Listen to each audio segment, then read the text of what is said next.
fjala e pejgamberit sallallahu alaihi wasallam, la taqulu ma sha Allahu wa sha fulan, walakin qulu ma sha Allahu thumma sha fulan.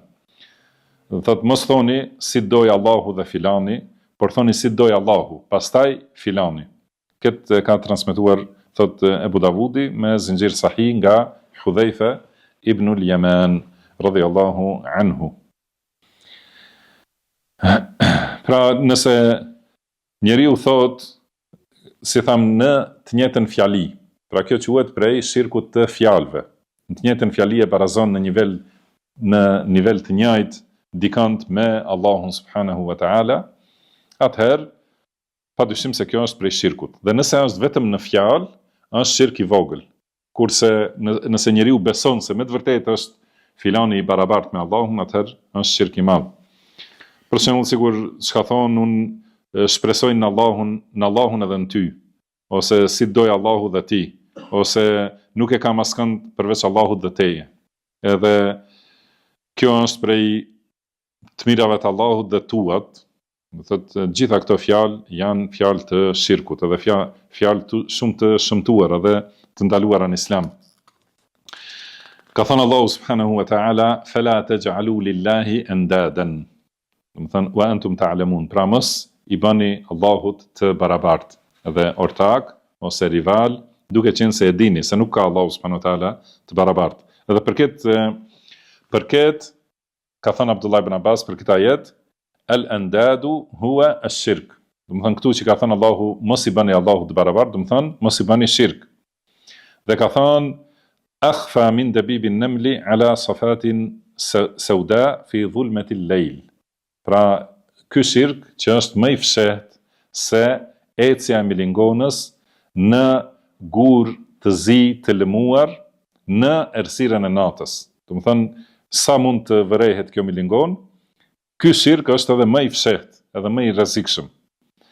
Dhe ka thënë wa huwa an yaqul, dhe ky shirk ka sjell shembuj për Abdullah ibn Abbas, ka thënë është kur thot wallahi wa hayatika ya fulan. Do të thënë pasha Allahun dhe pasha jetën tënde. Do të thënë këtu, edhe pse e ka përmendur Allahun në fillim, thotë është betimi në tjetër kënd duke e barazuar me Allahun, ose wa hayati, pasha jetën time.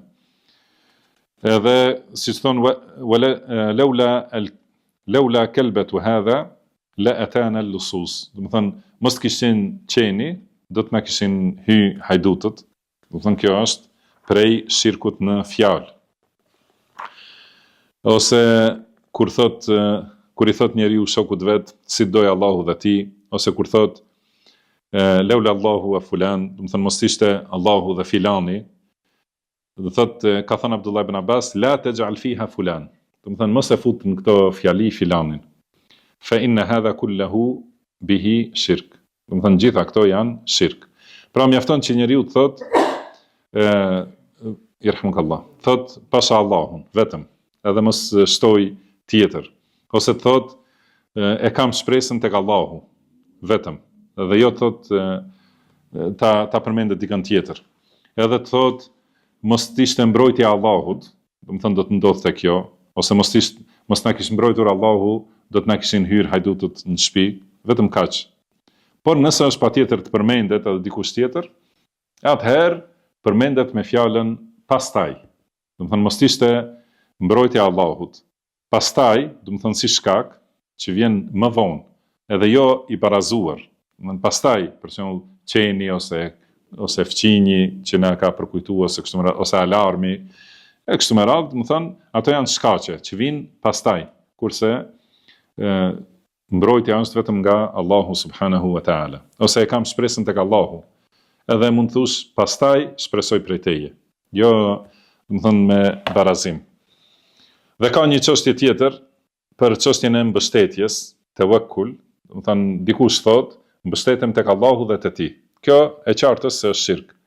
Por a lejohet thot mbështetem tek Allahu pastaj te ti. Edhe kjo është prej shirkut, sepse mbështetja tawakkul është adhurim. Do të thënë adhurim pastër dhe nuk mund do të thënë të ketë aty që i drejtohet dikujt tjetër, pa marrë parasysh sa bëhet me të njëjtin nivel ose me fjalën pastaj.